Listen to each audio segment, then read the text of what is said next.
Hello students, so now we will study doping of covalent solids. Heading is doping of bit 2.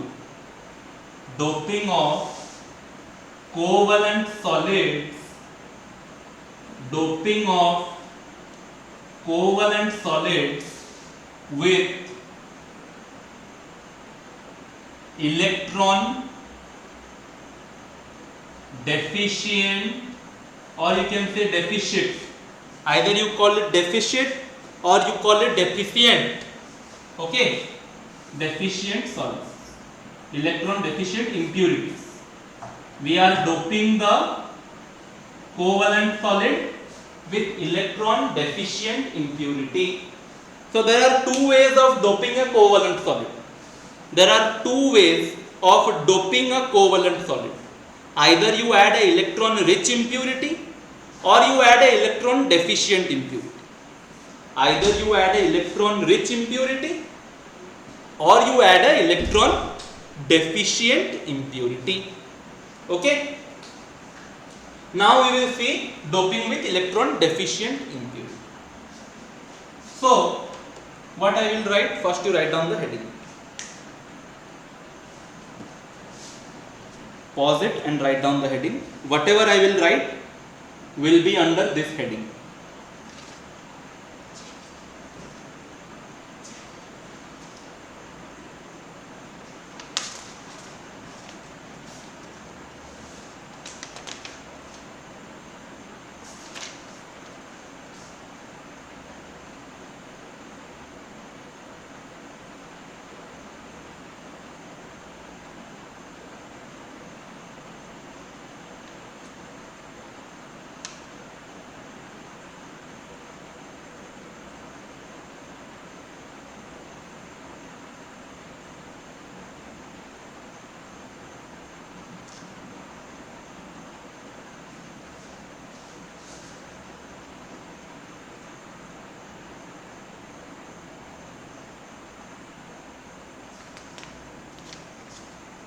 Okay, so let us write down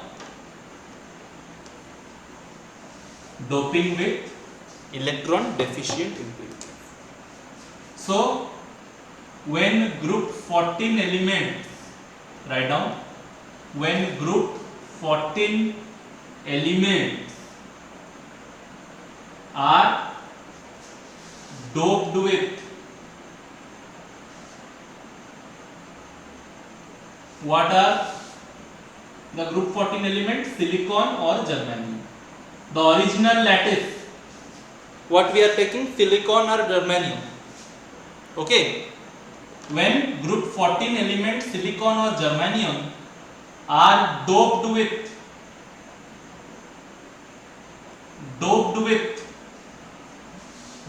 means an extra impurity is added. Some extra impurity is added. So when group 14 elements silicon or germanium are doped with means some external atoms are added. Doped with group 13 elements. Group 13 elements. So what are the group 13 elements? Like boron or aluminium or gallium, etc. These are the group 13 elements: boron, aluminium, gallium, etc. So when we are taking the original lattice, same silicon or germanium lattice. The original lattice is same silicon or germanium lattice, and they contain silicon or germanium atoms arranged in a regular manner.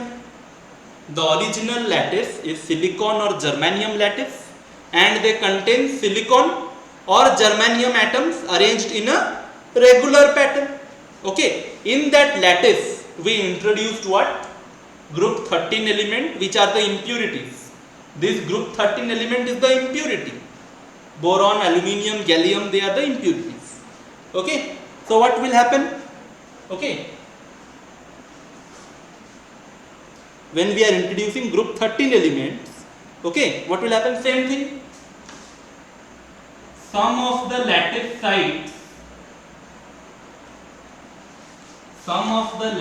sites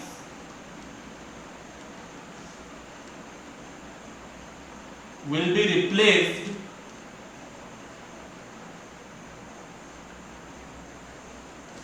you write down some of the lattice sites containing originally some of the lattice sites containing originally silicon or germanium atoms are replaced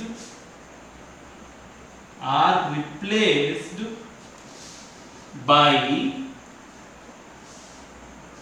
group 13 elements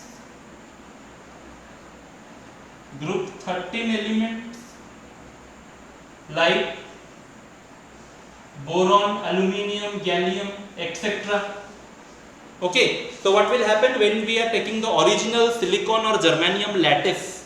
Some of the silicon or germanium atoms, when we are doping the original silicon or germanium lattice with group 13 elements like boron, aluminium, gallium, etc., some of the lattice positions will be replaced by group 13 elements.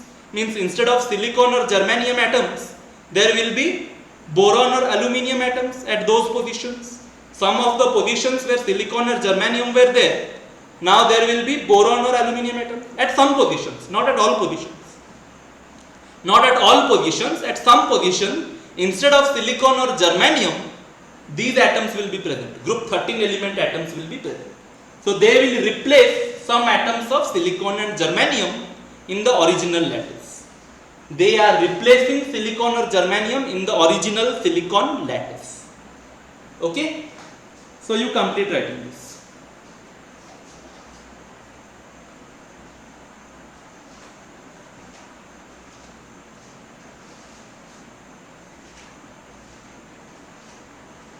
Complete writing this. You can pause and write it down.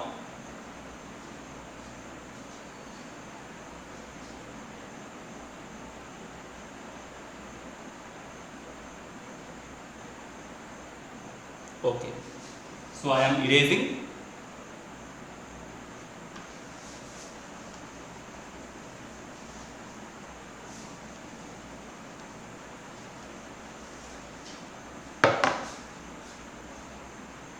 So now some of the silicon and germanium atoms are being replaced by the group 13 elements.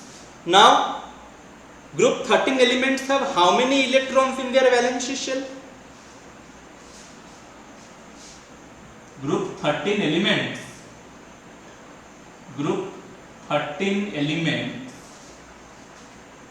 like boron, aluminium, gallium have how many electrons in their valence shell? Have 3 electrons in their valence shell.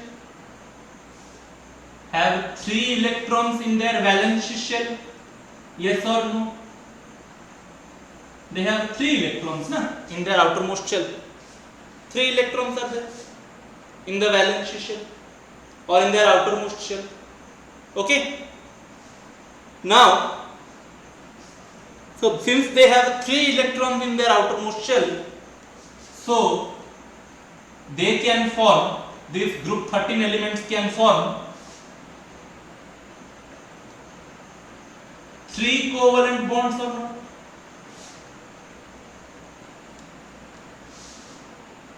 They can form 3 covalent bonds or not? Since they have 3 electrons in their valence shell, they can form 3 covalent bonds. Okay. Now we have introduced this boron or aluminium inside the silicon and germanium lattice. So they will form 3 covalent bonds with whom? With the neighboring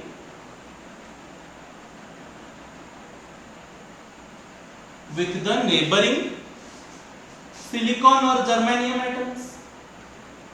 Okay, I have introduced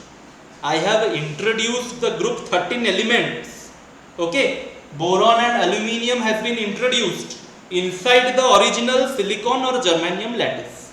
So they have replaced some of the silicon or germanium atoms or not, these group 13 elements. Now these group 13 elements have 3 electrons in their outermost shell.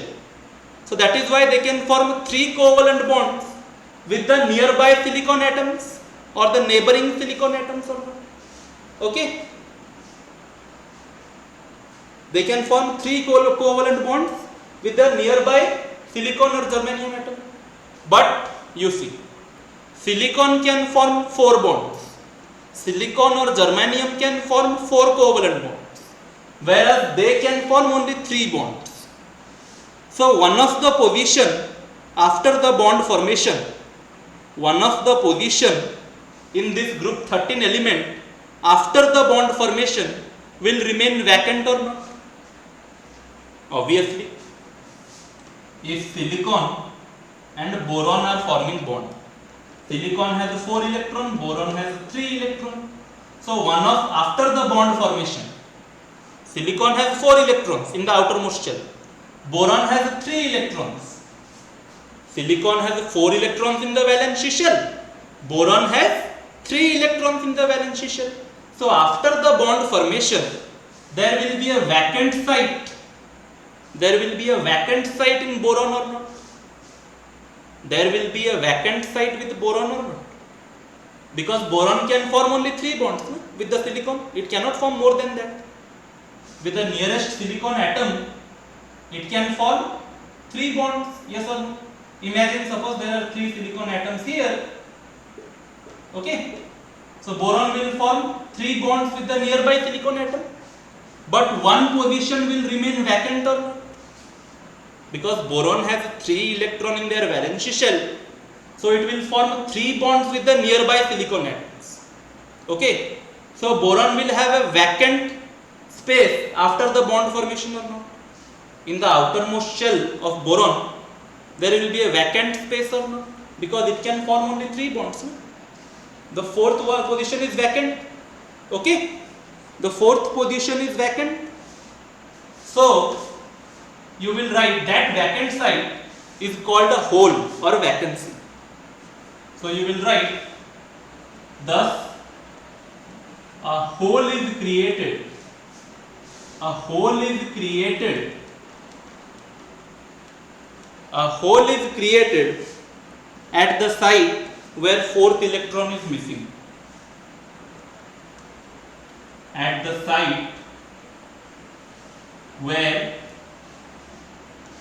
4th electron is missing. Obviously. Okay. A hole is formed at the site where the 4th electron is missing. In boron, there are 3 electrons, or in aluminium or gallium also, there are 3 electrons in the outermost shell. So it will form 3 covalent bonds with the nearby silicon atoms. It will form 3 covalent bonds with the nearby silicon atoms. Now the 4th position will be remain vacant. The 4th position at the boron will remain vacant because no electron is there at that position. So there a hole is created. Hole means a vacancy, a vacant space, it is called as a hole. You can also call it as electron hole. You can also call it as an electron hole. Okay? Please write it down.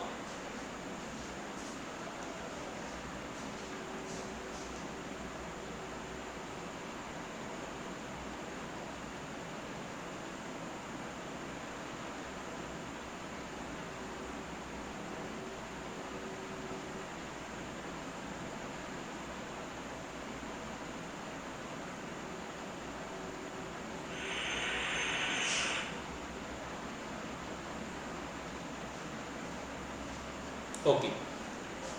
So I hope you have written. You can pause the video and write also.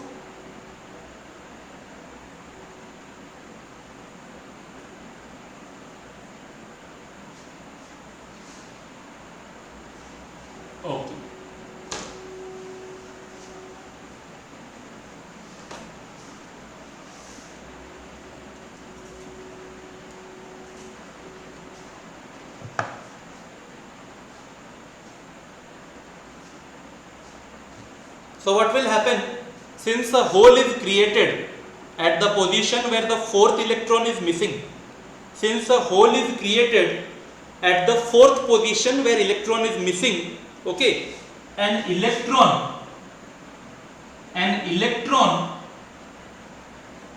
from the neighboring atom, an electron from the neighboring atom, an electron from the neighboring atom, okay, an electron from the neighboring atom will jump, okay, will jump and fill this electron hole.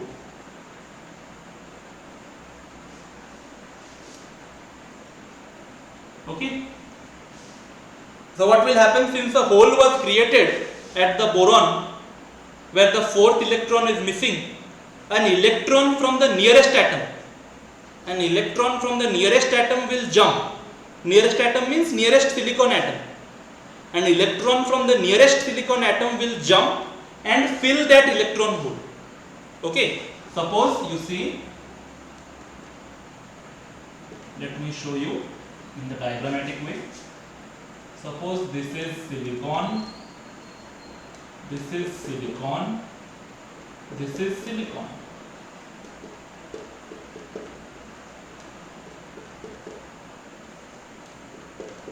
This is the original silicon lattice. This is the original silicon lattice. Okay.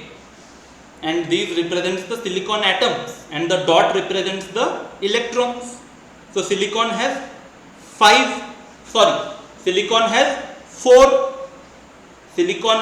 four electrons in the outermost shell. That is what is shown here. Si represents the silicon atom. This is a silicon lattice. We introduced group 13 elements like boron or aluminium or gallium. Suppose we are introducing group 13 element. This is the impurity or not? This is the original lattice, that is the impurity. Okay. So what will happen? This impurity will substitute or will replace one or more silicon atom. This impurity will replace one or more silicon atom. Let us, for clarity, let me show you, it is replacing one atom. Now, you know it very well that boron has 3 electrons in its valency shell. So obviously with the nearby silicon atom, it will form 3 bonds because it has 3 electrons in its outermost shell. So with the nearby silicon atoms, it will form 3 covalent bonds. Now you see, one position is remaining vacant or not? So what will happen? The electron, let us say this one is the nearest atom electron. This is, let us say, position number 1 where vacancy is there. That is position number 1. So electron will jump from the nearest atom, nearest silicon atom. The electron jumped. Let us say this is the position 2. The position 2 from where electron jumped to position 1. Okay. So electron from position 2 jumped into position 1 to fill this vacancy. Now what will happen? Electron from nearby atom jumped to fill this vacancy or hole at 1. Now what will happen? This vacancy will be filled. Since electron has jumped from 2 to the 1 position, the vacancy at 1 position will be filled or not?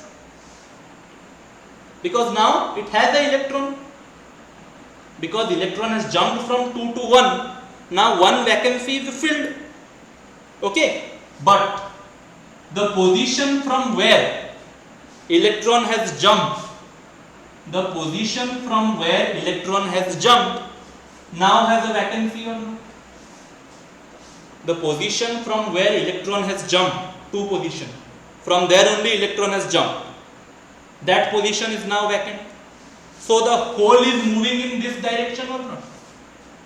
The hole is moving in this direction or not? You observe. Originally hole was here. Now the hole is here. Okay. Now another electron from the nearby atom will jump to fill this hole now. Now the hole is at this position. At 2 position.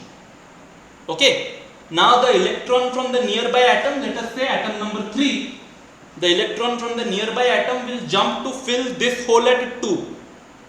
Now the nearby electron atom will jump to fill this hole at 2. So obviously now this hole will be filled. There is no more hole at 2.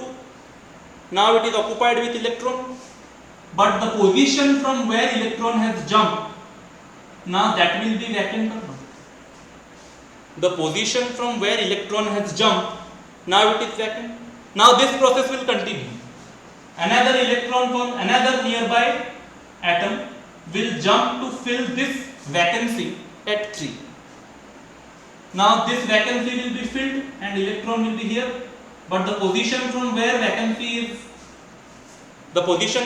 electron is removed or jumped now has a vacancy. Okay, now has a vacancy. So what do you observe? The vacancy is moving throughout the crystal or not? This process will repeat. This process will repeat. So the hole or vacancy is moving throughout the crystal or not? The vacancy is moving throughout the crystal or not? So, and you observe the movement of this vacancy or hole. The movement of this vacancy or hole is opposite to that, is opposite to the movement of electron. You see, electron is moving in this direction, hole is moving in the opposite direction. If electron is moving in one direction, hole is moving in the opposite direction. Okay, so the electron hole or the hole is moving throughout the crystal, and the direction of movement of hole is opposite to the direction of movement of electron. The direction of movement of hole is opposite to the direction of movement of electron. So I hope you have understood from this diagram.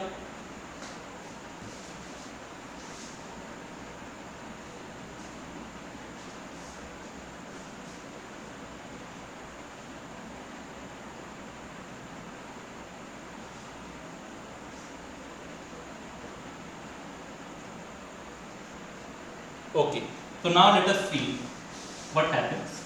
This is what I explained and that is what I will write. An electron from the neighboring atom will jump and fill the hole at boron. Okay, but then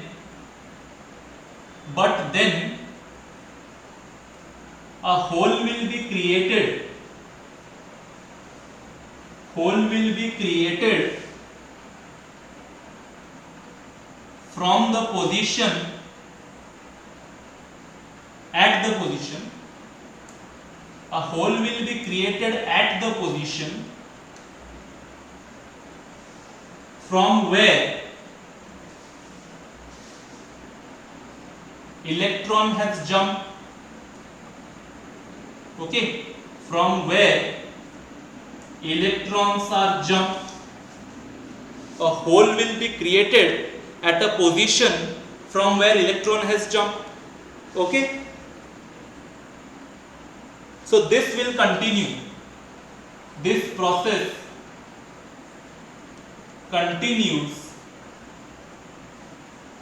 Okay, this process continues. Okay, and electron holes and the holes, like you saw, the hole will move in direction. The hole will move in direction opposite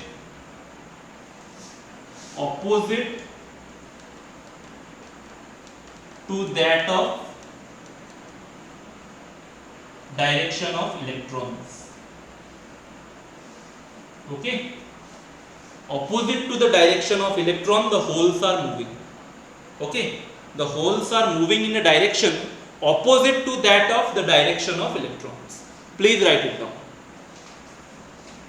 Pause the video and write it down.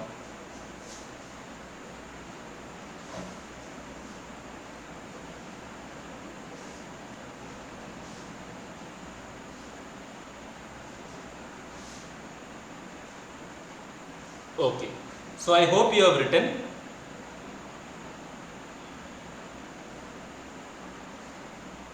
Okay, so let me erase.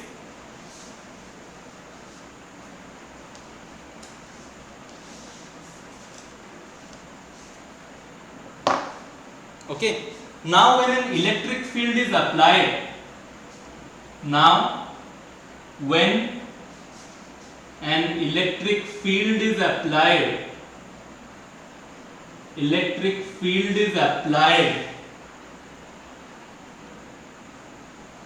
now when an electric field is applied, the electron will move towards. Acha, before going to the next statement, what is the electric field? Okay, what is the electric field? Electric field means we are taking a positively charged plate and a negatively charged plate. We are taking a positively charged plate and a negatively charged plate.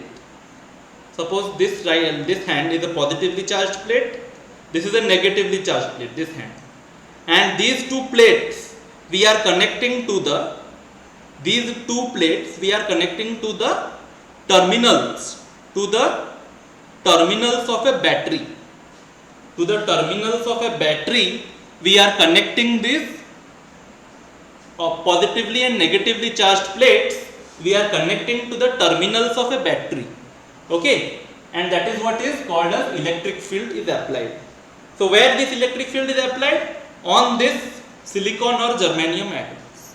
Okay, this positive and negatively charged plate along with the battery is connected to this original lattice of silicon and germanium. So what will happen? The electrons will move towards positively charged plate.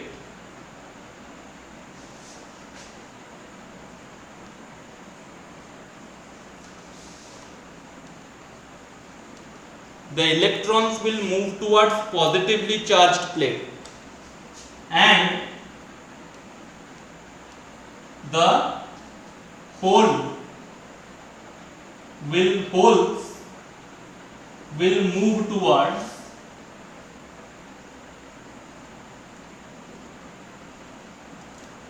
negatively charged plate.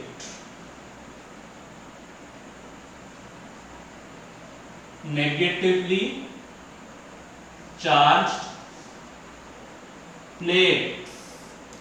Okay, when an electric field is applied, the electrons will move towards positively charged plate and the holes will move towards negatively charged plate. Why? Because electrons are negatively charged, whereas plate is positively charged, so opposite will attract each other. Electron negatively charged, plate is positively charged, so opposite will attract each other or not? Obviously it will attract. Okay, and holes are positively charged. Remember, holes are positively charged. The vacancies or holes are positively charged, so opposite will attract each other, so they will move towards the negatively charged plate. Yes or no? Opposites attract each other. Okay, hence you can say silicon or germanium doped with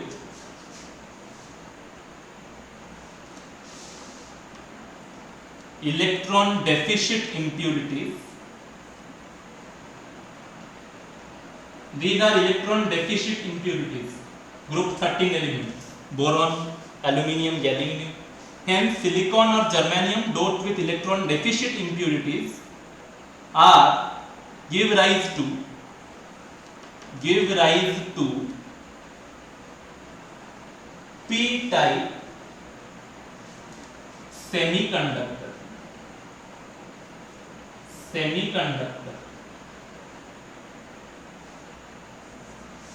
Okay, p-type semiconductor. Okay, so since this movement of electron and hole is also increasing the electrical conductivity of silicon or germanium, this movement of electron and hole is increasing the electrical conductivity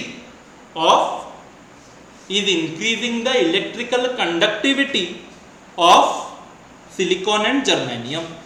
So that is why it is used in making a p-type semiconductor, or this movement will give rise to a p-type semiconductor. Complete writing this, and this is all about your doping of covalent solids with electron deficit impurity. Complete writing it this, and this is all about of doping of covalent solids with electron deficit impurities.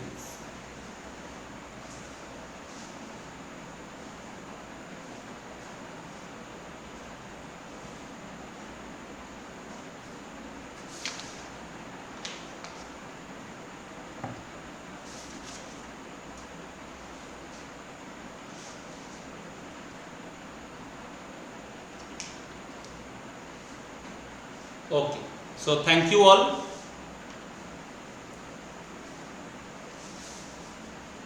Thank you all.